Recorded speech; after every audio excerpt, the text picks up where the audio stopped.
Welcome to the quick start tutorial to Dwarves Winter from Vesuvius Media, a tower defense game by Luis Blouet. 1 to 4 players can play, the recommended age is 13 and higher, and a typical game plays in 45 minutes. Prepare, build, and defend your kingdom. And now that winter is here, you need to survive the harsh elements of the cold and battle the chilling, scary monsters. Dwarves Winter is a hand-building, worker placement, resource management game of tower defense. Each player wants to achieve the most victory points, but the only way to survive the winter is to work together. While Dwarves Winter is a sequel to Dwarves Fall, it is an independent, standalone game that includes 36 highly detailed miniatures. To set up a game of Dwarves Winter, place the game board in the middle. Place disaster tokens and monster miniatures within easy reach. Give each player a player mat along with 4 player tokens. Place these tokens starting on spot 2 of each track. Put an additional player token near the instruments on the board for each player. Next, give each player 7 starting hero cards, and each player gathers all 7 of their colored miniatures and places them next to their campfire on the board.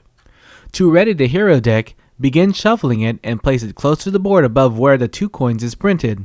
Draw and fill in the 4 spaces above the board with marked prices with these cards starting from the left and with the top card of the deck revealed. Then shuffle the monster deck and the disaster deck and place them near the board. Finally, place the hammer token marking week 1 on the board and the game is ready to begin. There are a total of 7 rounds called weeks that takes place, and each week is divided into 4 main phases. After the 7th week, the game ends, fighting scoring takes place, and a winner is determined. At the beginning of the enemy invasion phase, monsters try to take over your castle.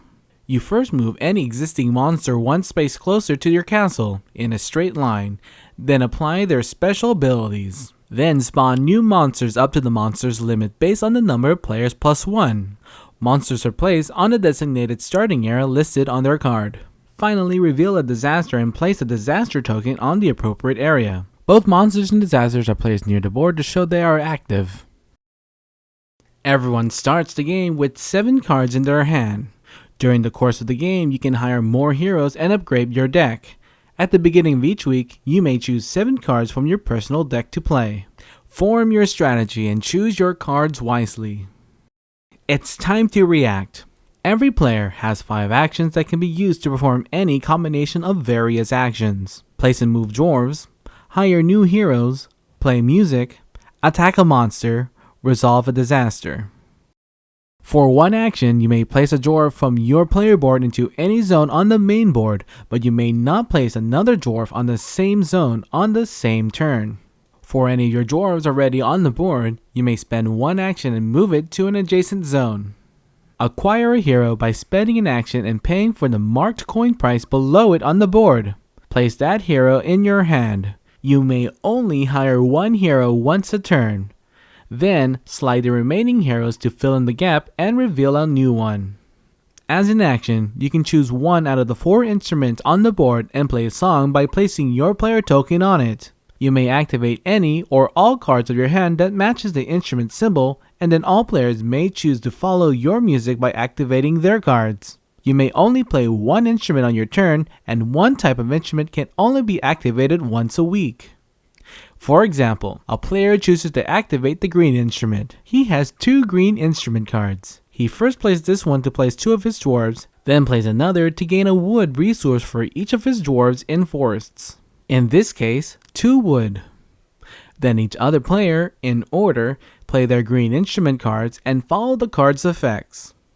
Attacking a monster and resolving a disaster requires you to spend a number of dwarves and resources described on each card. These are free actions and only spending the resources is needed. Players can do this multiple times and even get some good rewards. Remember, zones with active monsters or disasters cannot be used to harvest resources. Upon completing goals, players collect a card which awards victory points. At the end of each week, players check to see if they survived.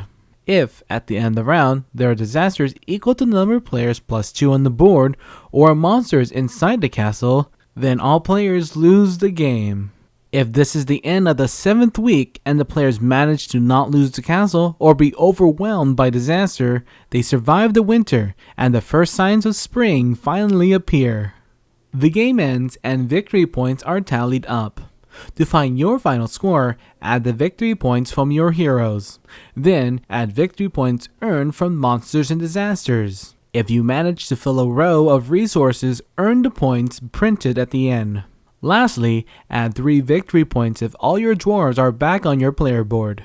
The player who has the most victory points wins the game. If a tie occurs, victory is given to the player with the most dwarves on the board, then to the player that completed the most disasters, then to the player who has the most hero cards, then to the most gold in their treasury, and finally the player who defeated the most monsters. If there is still a tie, then the players share the victory. This concludes the quick start tutorial for Dwarves Winter. To find more information about this game and others from Vesuvius Media, please visit vesuviusmedia.com. I personally like to give special thanks to Louis Blouet and Vesuvius Media for sponsoring this tutorial. Please give this video a like and subscribe to my channel, and visit thecardboardstacker.com for more reviews and how to play videos. This is the Cardboard Stacker. Thanks for watching, and remember to keep on stacking games.